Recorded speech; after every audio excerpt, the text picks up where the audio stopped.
وعن ربيعة بن كعب رضي الله تعالى عنه قال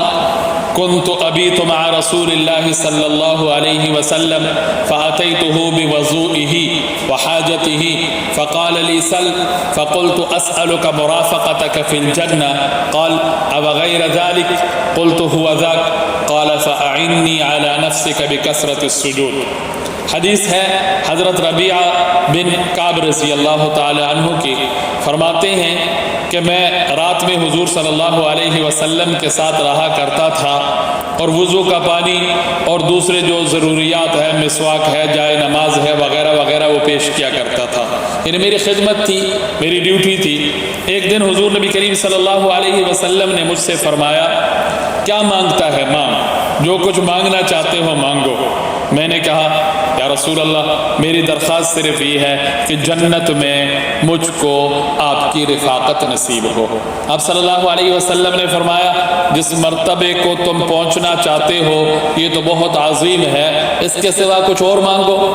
میں نے عرض کیا میری درخواست بس یہی ہے۔ آپ صلی اللہ علیہ وسلم نے ارشاد فرمایا اس مرتبے کو حاصل کرنے کے لیے تم کثرت سجود کے ذریعے اپنے ذات سے میری مدد کرو۔ دیکھیں حدیث ہے جس میں دو چیزوں کا ہم نے دیکھنا ہے، ایک صحابی کا جو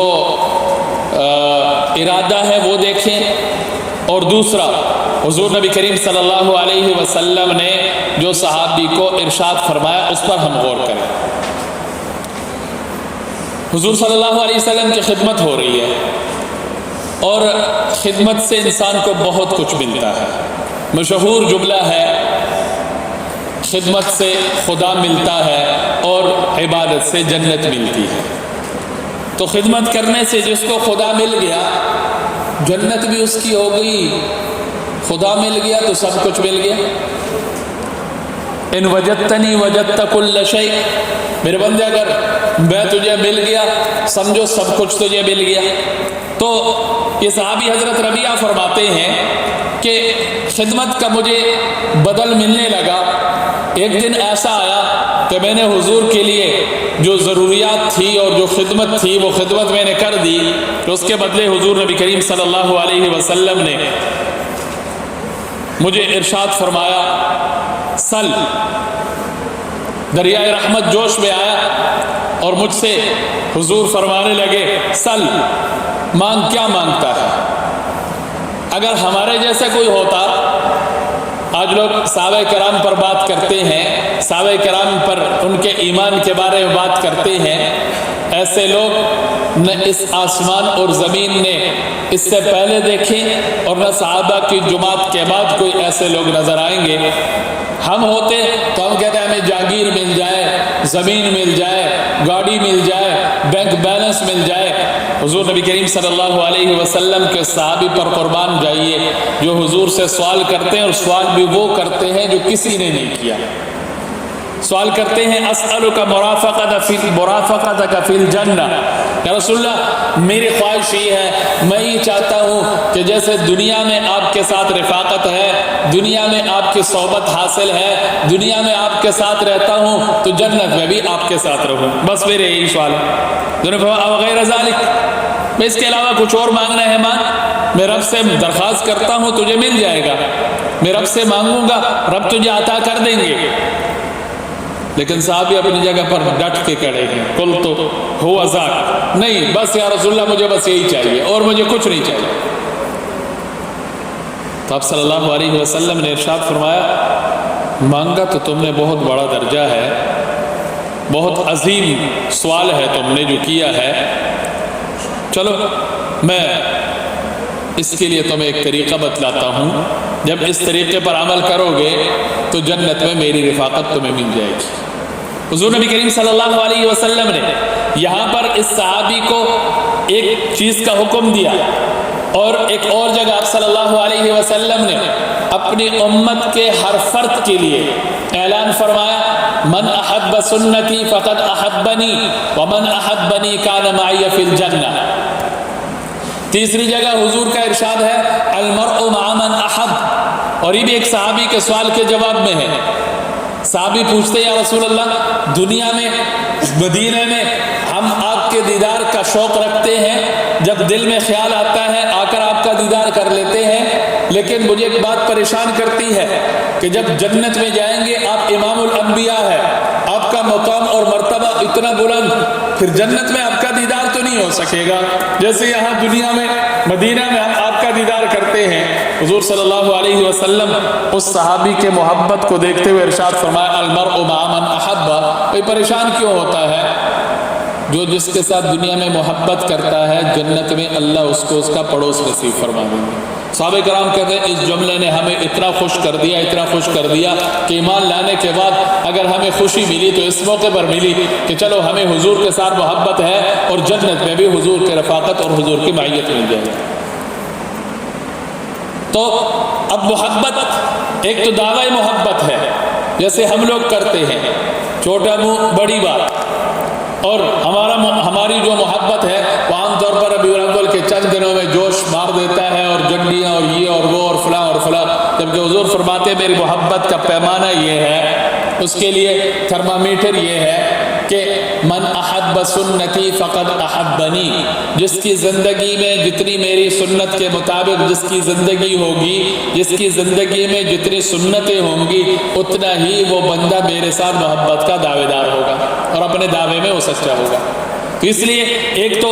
اگر ہمیں حضور کی معیت چاہیے تو ہمیں حضور کی محبت اپنے دل میں بٹھانی ہوگی، اپنے دل میں پیدا کرنی ہوگی، اور محبت پیدا ہوگی حضور کے سنت طریقے پر عمل کرنے سے، حضور کے سنتوں کو اپنی زندگی میں لانے سے۔ دوسرا جو یہاں پر حضور فرما رہے ہیں تو صحابی کو آپ صلی اللہ علیہ وسلم نے حضرت ربیعہ کو فرمایا فَأَعِنِّي عَلَى نَفْسِكَ بِكَثْرَةِ السُّجُودِ، فَأَعِنِّي عَلَى نَفْسِكَ بِكَثْرَةِ السُّجُودِ، تم کثرت سجود کے ذریعے اپنے ذات سے میری مدد کرو۔ یعنی اگر جنت میں میری معیت چاہتے ہو، جنت میں میرا ساتھ چاہتے ہو تو اس کے لیے تمہیں یہ کرنا پڑے گا کہ کثرت سجود اپنی زندگی میں لانے ہوں گے۔ کثرت سجود، زیادہ سجدے کرنا، کثرت سے نماز پڑھنی ہوگی، اور فرض نماز تو ہے ہی ہے، سنتوں کا اہتمام کرنا ہوگا، نوافل کا اہتمام کرنا ہوگا، کیونکہ حدیث میں آتا ہے آپ صلی اللہ علیہ وسلم نے ارشاد فرمایا کہ جتنا بندہ نفلوں کے ذریعے اللہ کے قریب ہوتا ہے اتنا کسی اور چیز سے قریب نہیں ہوتا۔ ہمارے ہاں تو اب فرضوں کا اہتمام بہت کم ہے، سنتوں کو ہم اس لیے چھوڑ دیتے ہیں کہ چلو یار سنت ہے، نفلوں کی طرف تو جو نئی پود ہے، نئی نسل ہے، ان کا دھیان ہی کوئی نہیں جاتا، نفل کو کسی گنتی میں نہیں لاتے، جبکہ ترتیب یہ ہے تمہارے نفلوں کا اہتمام ہوگا، سنتیں محفوظ ہوں گی، سنتوں کا اہتمام ہوگا، تمہارے فرض محفوظ ہوں گے، فرض کا اہتمام ہوگا تو اللہ تمہیں بہت سارے گناہوں سے اور بہت ساری چیزوں سے بچا لیں گے۔ تو اس لیے ایک تو اس بات کا اہتمام کرنا چاہیے کہ ہم نمازوں کی پابندی کریں۔ نماز پہ فرض نماز ہے، واجب نماز ہے، سنت نماز ہے، نفل نماز ہے، فرضوں کا مکمل اہتمام ہو، سنت کا مکمل اہتمام ہو، اور فضائل سنن پیچھے آ بھی چکے ہیں، آگے بھی آ جائیں گے۔ تو آپ صلی اللہ علیہ وسلم نے جو دن کے سنتیں ہیں، فجر کے ساتھ ہے، ظہر کے ساتھ ہے، مغرب کے ساتھ ہے، عشاء کے ساتھ ہے، یہ کوئی 12 عدد سنتیں بنتی ہیں، تو اس سے ہٹ کر سنت غیر مؤکدہ ہے، عشاء سے پہلے، عصر سے پہلے ہے، اور اس کے ساتھ ساتھ نفل نماز کا اہتمام ہے۔ اور حضور نبی کریم صلی اللہ علیہ وسلم نے نوافل بھی پڑھ کے اپنے امت کو دی ہیں، تہجد کی نماز ہے، اشراق کی نماز ہے، چاشت کی نماز ہے، اوابین کی نماز ہے، صلاۃ الحاجت ہے، صلاۃ التوبہ ہے، مختلف نوافل ان کا اہتمام ہو۔ اور ساتھ ساتھ یہ بات جیسے میں نے آپ سے پہلے ہی کہہ دی کہ بزرگوں کی خدمت وہ سعادت کا ذریعہ، وہ سعادت کے حصول کا ذریعہ ہے کہ بہت سارے کام ایسے ہیں جو بندہ اپنے عمل سے نہیں پا سکتا، خدمت سے وہ چیز اس کو مل جاتی ہے۔ دنیا کی چیزیں فانی ہیں اور آخرت جو ہے وہ باقی ہے۔ ہمیں دنیا کے بجائے اپنے آخرت بنانے کی فکر کرنی چاہیے، اور آخرت میں پھر جنت تو انشاءاللہ مل ہی جائے گی، لیکن جنت میں اگر حضور کا ساتھ چاہیے، حضور کا پڑوس چاہیے، حضور نبی کریم صلی اللہ علیہ وسلم کا کی معیت چاہیے تو اس کے لیے ہمیں یہ کام کرنے ہوں گے، اپنی زندگی کو سنت کے مطابق لانا ہوگا، اور اس کے ساتھ ساتھ نمازوں کا اہتمام اور کثرت سجود کا اہتمام۔ اللہ ہمیں بھی توفیق عطا فرمائے اور یہ درجہ اللہ ہمیں بھی نصیب فرمائے۔